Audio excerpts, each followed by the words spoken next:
नमस्कार दोस्तों, स्वागत है आपका साइट फॉर वर्ल्ड के ऑफिशियल लर्निंग प्लेटफॉर्म पर, जहां स्टूडेंट्स और जॉब सीकर्स के लिए करियर, टेक्नोलॉजी और प्लेसमेंट से जुड़ी इंडस्ट्री ओरिएंटेड और प्रैक्टिकल नॉलेज दी जाती है। अगर आप अपनी स्किल्स को नेक्स्ट लेवल तक ले जाना चाहते हैं तो आप बिल्कुल सही जगह पर आए हो। चलिए शुरू करते हैं आज का इम्पोर्टेंट सेशन। नमस्ते स्टूडेंट्स, सेशन में वेलकम। आप रेडी हो? फोकस मोड ऑन है ना? चलो, कभी सोचा है कि आपके फ़ोन में स्विगी या अमेज़ॉन जैसी ऐप्स के अलग अलग पार्ट्स आपस में बात कैसे करते हैं? आज हम इसी पजल को सॉल्व करेंगे। टॉपिक है distributed communication. Let's go. Okay, सबसे पहले स्क्रीन पे देखो। क्या लिखा है? Modern apps are an illusion, मतलब एक धोखा है।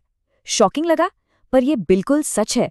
आपको जो एक सिंगल स्मूथ ऐप दिखती है ना, असल में पर्दे के पीछे वो कई छोटे छोटे प्रोग्राम्स का एक ग्रुप है, एक टीम जो मिलकर काम कर रही है। समझ आ रहा है? इस कॉन्सेप्ट को हम कहते हैं डिस्ट्रीब्यूटेड सिस्टम। सिंपल भाषा में ये अलग अलग कंप्यूटर्स का एक कलेक्शन है जो आपको एक सिंगल सिस्टम जैसा फील देता है। और इसका सबसे इंपॉर्टेंट रूल क्या है? ये कि इनके बीच कोई शेयर्ड मेमोरी नहीं होती, सब कुछ मैसेज भेजकर होता है। इस पॉइंट को नोट किया? ये इंटरव्यू में जरूर पूछा जाता है। ये रहा आज का हमारा रोड मैप। हम पहले प्रॉब्लम समझेंगे, फिर उसके रूल्स। उसके बाद 3 मेन कम्युनिकेशन स्टाइल्स देखेंगे: आरपीसी, रेस्ट और एसिंक्रोनस मैसेजिंग।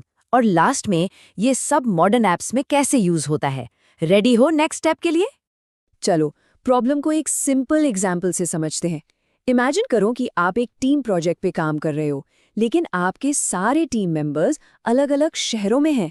और हाँ, आप फोन नहीं कर सकते, सिर्फ एक दूसरे को चिट्ठियां या नोट्स भेज सकते हो। सोचो, कोऑर्डिनेशन करना कितना डिफिकल्ट होगा, राइट? डिस्ट्रीब्यूटेड सिस्टम्स में यही सबसे बड़ा चैलेंज है, क्योंकि कोई कॉमन जगह या कॉमन मेमोरी नहीं है। अलग अलग मशीन्स को पहले से अग्री करना पड़ता है कि जो डेटा यानी जीरोज और वंस भेजा जा रहा है उसका मतलब क्या है। अगर ये अग्रीमेंट ना हो तो बस केओस होगा। सोचो, एक मशीन हिंदी में बात कर रही है और दूसरी फ्रेंच एक्सपेक्ट कर रही है। क्या होगा? Communication fail. फोकस बना हुआ है ना? ये पॉइंट बहुत इंपॉर्टेंट है। तो इस केओस को आखिर मैनेज कैसे करें? सोल्यूशन है कुछ ग्राउंड रूल्स सेट करना। टेक्निकल लैंग्वेज में इन रूल्स को हम प्रोटोकॉल्स कहते हैं। आइए देखते हैं ये प्रोटोकॉल्स काम कैसे करते हैं। इन रूल्स को ठीक से ऑर्गेनाइज करने के लिए एक फ्रेमवर्क है जिसे OSI मॉडल कहते हैं। इसको ना एक 7 लेयर केक की तरह इमेजिन करो। हर लेयर का एक स्पेशल काम है। जैसे सबसे नीचे वाली फिजिकल लेयर एक्चुअल जीरोज और वंस को तारों से भेजती है। बीच में नेटवर्क लेयर है जो डेटा के लिए गूगल मैप्स की तरह सही रास्ता ढूंढती है। और सबसे ऊपर एप्लीकेशन लेयर जो सीधा आपके ऐप से कनेक्ट होती है। हर लेयर अपना काम करती है बिना दूसरे को डिस्टर्ब किए। अब इस एग्जाम्पल को देखो, बिल्कुल क्रिस्टल क्लियर हो जाएगा। मान लो एक जिपी एयरलाइंस है और उनका खाने का केटरर है मुशी मील्स। अब उनके सेक्रेटरीज पहले पोस्ट से ऑर्डर भेजते थे, अब ईमेल से भेजते हैं। इससे उनके बॉसेस को कोई फर्क पड़ा? बिल्कुल नहीं। और अगर बॉसेस ने मेन्यू बदल दिया तो क्या सेक्रेटरीज का ईमेल भेजने का तरीका बदलेगा?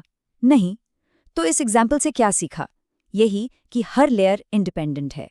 चलो, अब आते हैं पहले कम्युनिकेशन स्टाइल पे, आरपीसी।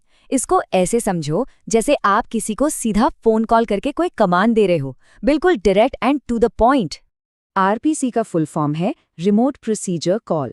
यहाँ क्लाइंट सर्वर के किसी फंक्शन को ऐसे कॉल करता है जैसे वो फंक्शन उसके कंप्यूटर में ही हो। पर यहाँ एक कैच है, क्लाइंट तब तक ब्लॉक हो जाता है, यानी आगे कुछ नहीं कर सकता जब तक सर्वर से जवाब नहीं आ जाता। बिल्कुल वैसे ही जैसे फोन कॉल पर आप होल्ड पर रहते हो, सिर्फ देख रहे हो या समझ भी रहे हो। ब्लॉकिंग यहाँ पर एक कीवर्ड है। ठीक है, अब नेक्स्ट स्टाइल देखते हैं, रेस्ट। अगर आरपीसी एक स्पेसिफिक फोन कॉल था, तो रेस्ट एक यूनिवर्सल लैंग्वेज है, जैसे इंग्लिश, जिसे सब समझते हैं। ये डेटा से बात करने का एक स्टैंडर्ड तरीका है।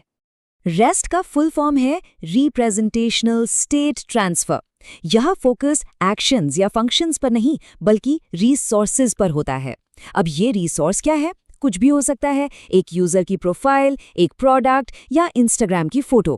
क्लाइंट सर्वर को बोलता है कि इस रिसोर्स पर ये एक्शन करो, क्रिएट, रीड, अपडेट या डिलीट। और हर रिसोर्स का एक यूनिक एड्रेस होता है जिसे हम URL कहते हैं। अब स्क्रीन पे जो टेबल है उसको ध्यान से देखो, डिफरेंस बिल्कुल साफ दिखेगा। नया प्रोडक्ट ऐड करना है, आरपीसी में ऐड प्रोडक्ट जैसा फंक्शन नेम है, लेकिन रेस्ट में देखो /products URL पर स्टैंडर्ड पोस्ट मेथड यूज हो रहा है। नोटिस किया? आरपीसी एक्शन पे फोकस्ड है और रेस्ट रिसोर्स पे। ये इनका कोर डिफरेंस है। तो इसको आसान भाषा में बोलें तो आरपीसी कहता है भाई मेरे लिए ये फंक्शन चला दें, जबकि रेस्ट कहता है मुझे इस चीज का करंट स्टेटस दे दो। और एक बहुत बड़ा फर्क, रेस्ट हमेशा स्टेटलेस होता है, मतलब सर्वर आपकी पिछली रिक्वेस्ट को भूल जाता है। अगर इंटरव्यू में पूछा गया ना तो ये स्टेटलेस वाला पॉइंट जरूर बोलना। नोट किया? अभी तक हमने देखा कि आरपीसी में क्लाइंट को वेट करना पड़ता है, पर क्या हो अगर हमें इमीडिएट रिप्लाई चाहिए ही ना हो? इस सिचुएशन के लिए आता है हमारा तीसरा स्टाइल, एसिंक्रोनस मैसेजिंग। सोचो आपने किसी को ईमेल भेजा, क्या आप स्क्रीन के सामने बैठकर F5 दबाते रहते हो रिप्लाई का वेट करते हुए? नहीं ना, आप ईमेल भेजकर अपना काम करने लग जाते हो। आपको पता है रिप्लाई बाद में आ जाएगा।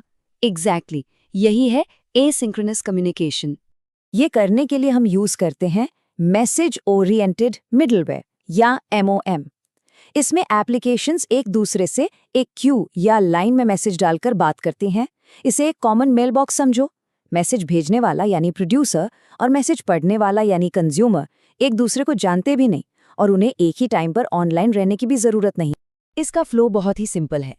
स्टेप 1, प्रोड्यूसर ने मैसेज क्यू में डाला। स्टेप 2, क्यू ने मैसेज को संभाल कर रख लिया। स्टेप 3, कंज्यूमर जब फ्री हुआ उसने मैसेज उठाया और काम कर दिया।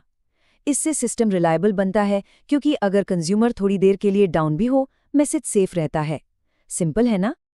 अब तक हमने जो भी कम्युनिकेशन स्टाइल सीखे, आरपीसी, रेस्ट, मैसेजिंग, ये सब मॉडर्न ऐप्स के बिल्डिंग ब्लॉक्स हैं। अब देखते हैं कि ये सब मिलकर एक बड़ी पिक्चर कैसे बनाते हैं। देखो, आजकल ऐप्स एक बहुत बड़े प्रोग्राम की तरह नहीं बनती। उन्हें छोटे छोटे इंडिपेंडेंट सर्विसेज में तोड़ दिया जाता है।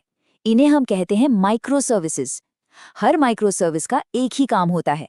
एक सर्विस पेमेंट्स देखेगी, एक सर्विस यूजर लॉगिन। और ये सारी सर्विसेज आपस में बात कैसे करती हैं, बताओ? हाँ, उन्हीं मेथड से जो हमने अभी सीखे। जब इतनी सारी सर्विसेज आपस में बात करती हैं तो ट्रैफिक जाम हो सकता है, राइट? इस कम्युनिकेशन को मैनेज करने के लिए कुछ पैटर्न्स यूज होते हैं, जैसे कि API गेटवे, जो एक बिल्डिंग के गेटकीपर की तरह काम करता है। सारी रिक्वेस्ट पहले इसके पास आती हैं। और एक है सर्किट ब्रेकर, ये घर के फ्यूज जैसा है। अगर एक सर्विस फेल हो जाए तो ये बाकी सिस्टम को उस फेलियर से बचाता है। तो आज का सबसे बड़ा टेकअवे क्या है? ये कि कोई एक बेस्ट कम्युनिकेशन स्टाइल नहीं है। आरपीसी, रेस्ट या मैसेजिंग, इनमें से क्या यूज करना है ये काम पर डिपेंड करता है। ये एक स्ट्रेटेजिक डिसीजन है जो डेवलपर्स प्रोजेक्ट की नीड के हिसाब से लेते हैं। रिजल्ट चाहिए या टाइम पास? रिजल्ट चाहिए तो ऐसी चीजों को अच्छे से समझो। तो आखिर में एक सवाल आपके लिए, जैसे जैसे हमारी डिजिटल दुनिया और भी कॉम्प्लेक्स हो रही है, सिस्टम कम्युनिकेशन में अगला बड़ा बदलाव क्या हो सकता है? इस पर सोचना जरूर। प्रैक्टिस करोगे ना, सिर्फ देखने से काम नहीं चलेगा। नेक्स्ट सेशन में हम हमारे चैनल को सब्सक्राइब कीजिए और वीडियो को अपने दोस्तों के साथ शेयर जरूर कीजिए। कमेंट सेक्शन में अपना डाउट या नेक्स्ट टॉपिक लिखना मत भूलिएगा।